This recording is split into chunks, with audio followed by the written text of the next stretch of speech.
was found close by there. Alright, so now we're not going to read all this, but this just to give you an idea, there's so much to study just about the coral. In terms of what they do, first of all, someone said earlier it's a plant. Are you sure about that? No. Who thinks it's an animal? You think it's both, 50-50. So you see, we don't know yet. If I tell you a dog, is it an animal or a plant? You know for sure, right? If I tell you it's a plant, you can throw eggs at me. Okay? Same thing for a cat, or if I tell you a lychee tree or a rose, you know this is a plant. But when it comes to coral, we don't know yet. Is it an animal? Is it a plant? It has both properties. And the coral is not just that coral you see on the beach when you go and you collect beautiful corals. This is what coral looks like in the sea. Now who can tell me what is this? This is the Great Barrier Reef, meaning the biggest range of reef, one of the biggest. And this is a plant, think of it as a plant now. It is sitting on the sea, it's kilometers long. But unfortunately it is under threat. If you see that small picture, that's what it looks like nowadays, meaning it is getting bleached, it's dying. And remember, if the corals die, it will affect the sea and the oxygen. Somewhere this will affect us. So who knows where this is found? Australia. Australia, very good. I need more chocolate. Okay, yes, it is in Australia. And look at the size. So if this is Australia, it's a huge continent, right? The Great Barrier Reef starts from here and goes there. Sure. That's what was known for many years. Now, according to recent information that I just learned this year, this is not the only Great Barrier Reef. So there is this one which is seen even from outer space, and then there is another one close to it, or we can say in a way beneath it if you want, that cannot be seen from space. This when they went in the sea to explore while trying to research about this, they found there is another Great Barrier Reef similar in size to this one. So again, this is just found. Unfortunately, okay, that was for you.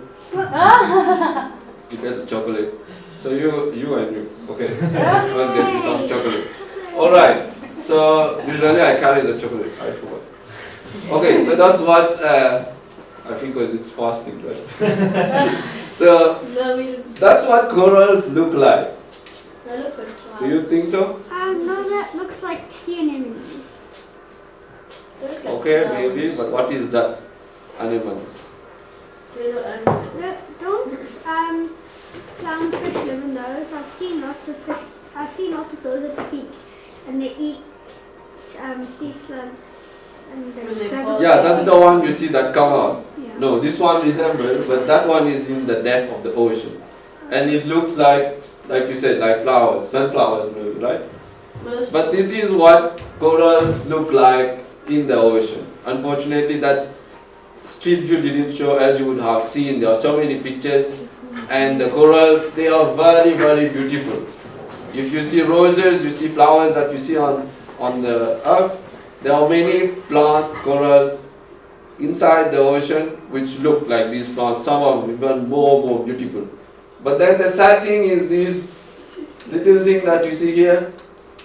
So this and this is the same thing, except this one is in a dying state.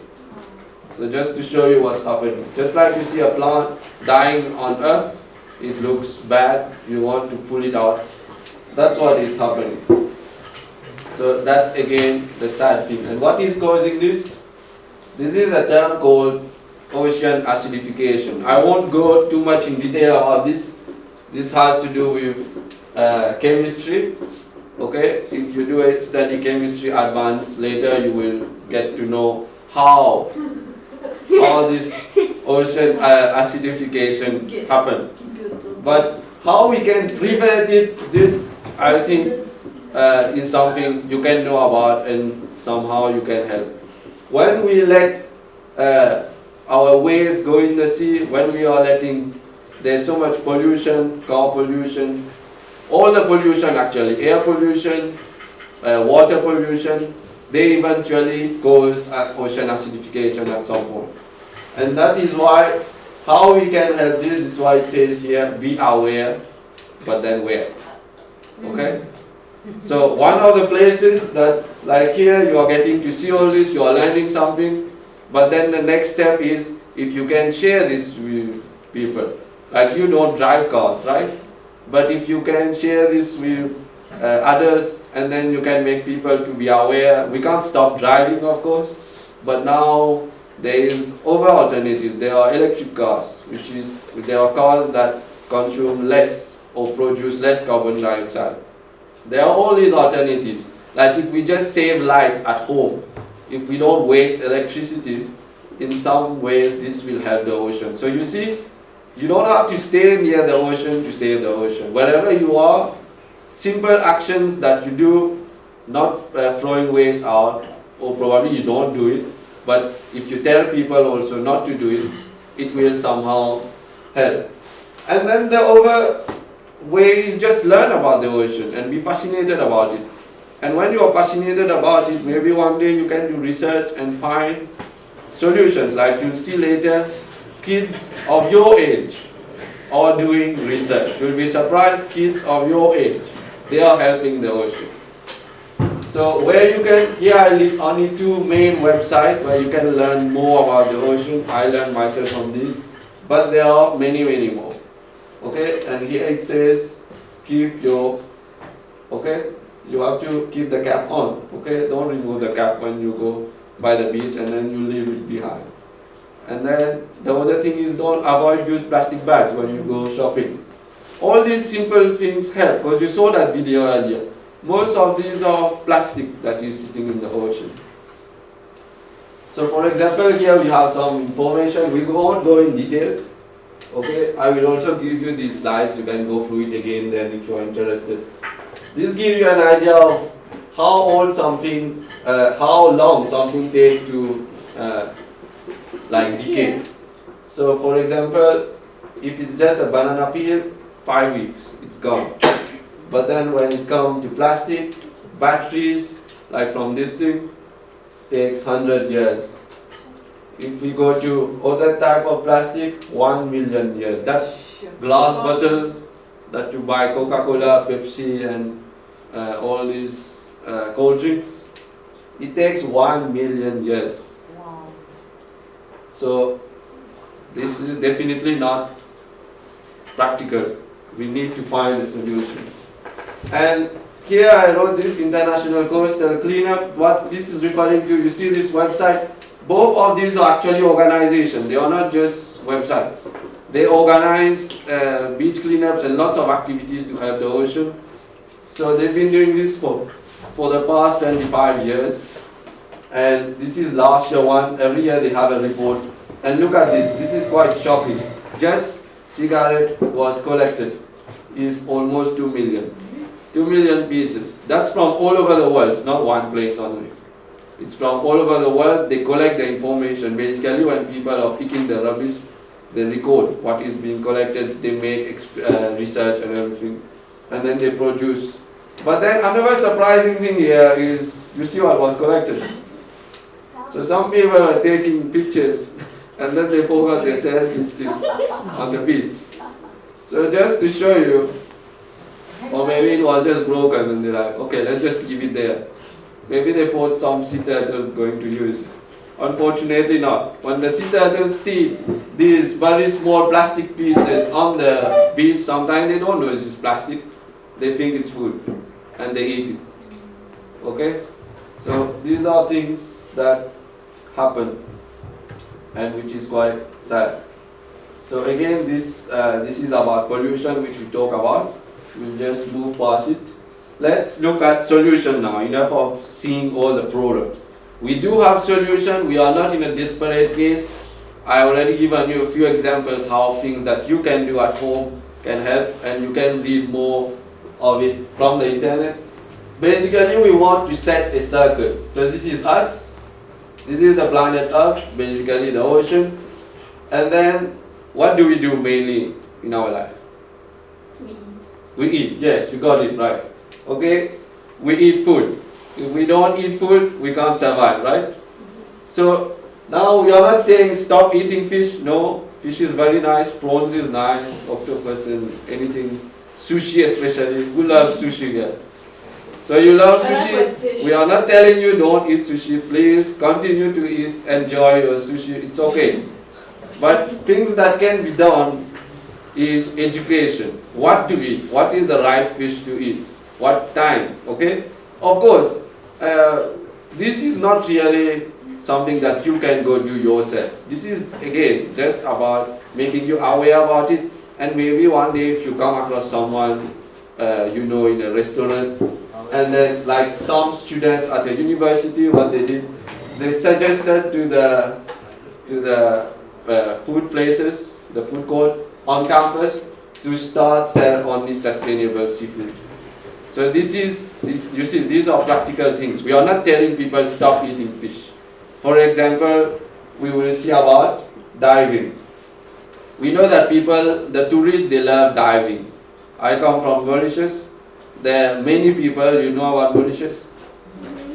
Okay? Who doesn't know about Mauritius? Or everyone knows about Mauritius. So why do you think you know about Mauritius? Famous. Why is it famous? Place? Holiday place. Not because I come from there, for sure. For its diving spots. Yes, especially for the ocean, right? Yeah. If you look at all the advertising, they are not showing the island, they never showed my house. They are only, they are only showing the ocean. So why is it famous? People go there for diving mainly, because the ocean is so amazing there, for surfing, all the ocean activities. So we can't tell the tourists, okay, stop, go diving. No. But what we can share is we change the style of diving, meaning this is an organization which is actually doing that. Okay? So how this you can help with this is, if you happen to know you have an uncle, you have someone, a friend who is running a diving club, then you can just tell them about this. Okay? What this does, this is a United Nations organization. It's called Greenfins, and what they do, they go around. If a dive club wants to join them, they offer free diving course. They give them certificates for becoming qualified divers. They provide free equipment and the free training, of course, like I said, and so many more things. You get to travel and everything. So, and they started this in one country only, and now see how many countries. Every time I've given this talk a few times by now. Every time I have to update my slide because there are more countries joining, which is very good news. This time we have this country here, Palau, which is new, and Singapore. Okay, the countries that's been there for a while is Thailand and Maldives. And my friend I told you, who is a marine scientist, he's from Maldives. He lives there, and he spends most of his time not on the island, but in the ocean around, or traveling to these other countries and setting up this organization. So what this organization shows and teach is, when you are diving, what are the things to do? Very simple. You see, it's a simple course. You can follow that course. Anyone can follow that course. Because anyone who wants to go and dive as a tourist, they don't want to teach you marine science or whatever, but just simple advice, like do not step on the coral. Because people don't know about that. They think, okay, we can walk on the coral, it's fine. But if you break a piece of coral that size, it can take 10 years to grow back. So that's where it's a huge problem. So that's basically it about greenfins, and that's my friend there whom I told you he was receiving his certificate for becoming a qualified trainer, meaning he goes around and trains the overdivers. So he already is a diver, of course. So now he goes around to these countries. This is where you're sitting in a conference about greenfin, and you see countries, Japan, Indonesia, many countries come together to work on that. Now the next big solution. This is the hope right now for our ocean. The project itself is called the Ocean Cleanup. This one I put emphasis. I would really encourage you to read about this, This is really, really amazing. And the first amazing thing about it is the person who started it, he started this while being in high school. And now he is the CEO of the company, and he is still just 22 years old. This is not fake, this is real, it's happening right now. At this time I'm talking to you, this guy is running this project to clean the Pacific Ocean. The Pacific Ocean is known to have a great amount of waste that have collected there. And I will tell you why in that place in a short while. But these are just one of his talk that you can watch. It says how the ocean can clean themselves. Now you are going to say, this doesn't make sense. What is this? The ocean going to clean itself, so we don't have to do anything. No, we have to play our role. That's the part he's playing there. And then the ocean also helps somehow in this. So you can watch this talk. It's not super technical or anything. And like I said, he gave this talk 2012, so he was just a high school student. And he did a project like, I don't know if you do projects here, probably at some point you will. And he just built a project for the school, a model to clean the water. Wow. And then he came up with the idea, okay, let's do this on a bigger scale. And now people are funding this project, and it is a reality now. Right now, the moment you are speaking, they are building the actual model in California. Wow. And it will be launched by the end of this year. It was supposed to be launched in 2020, but because they became so good at refining the model, they have engineers working, so they even provide jobs. So it's not just a project about cleaning the ocean, it's providing jobs, providing training. People who love diving can help them. So basically we are not telling you stop doing the things that you like, but use the things that you like itself and then somehow make it help the environment. Remember, it's not only about helping the ocean. Any part you play that help the environment will help the whole. And yeah, you see, he was actually an engineering, well, he still is an engineering student. So that's not even his field, environment. He just found out, okay, let me use my school project and make it a reality. So what he's going to build is going to make history. Actually, it's already made history because he already made so that's an old slide. He already made the prototype model, and he's from Holland, so they launched one close to his place, his country there as a prototype to test. The testing phase has been done already last year. Now they are going for the actual real one by the end of this year. So there is a talk by him. It says here, this is latest talk, May 2017, where he shows these things and explain about. And again, it's not a technical talk. You can watch this and you will be amazed. It's on YouTube. You will be amazed of what a very young guy is doing. Alright, so that's again the structure. This is what it will look like, more or less. So now I just want to show you something else. How does it work briefly? Sorry? How does it work? I'm just curious. So basically, yeah, why he says the ocean will clean itself. So you see, if the structure is sitting like this, it's not going to use external power, like you won't need to put engine or anything. It will actually use the waves. Oh yeah, good you asked this question because I was going to forget about the Bermuda Triangle. That relates to the Bermuda Triangle. So what happens, this Bermuda Triangle, like he explains, more technical, it's electromagnetic force, but just in simple language, what happens is it's like an attraction point. And everything that is in the ocean tends to go there. That's why this plane was even in the space, so it's not only in the water. Even in the space, if they are flying, they are attracted to that center. So, but the Bermuda Triangle is not the only one. Oh, there is not a map of the world. Oh, well, I thought I have one. There are 5. They are called gyres. I think that word was somewhere. Does it bring you a globe? Okay, here's the word. Sorry? Does it bring you a globe or something? Oh yeah, that would help. I can, if you have one around, I can show them where they are. So these are called gyres. Okay? So there are 5 of them. One main one is sitting in the Pacific Ocean. Bermuda Triangle is one of them. So it's not a triangle. That was just a name given that time. They took free names of free countries and they call it a triangle. it's more like a circular thing. It's in the ocean, and that's where all the plastic waste. So that's why I was going to show you.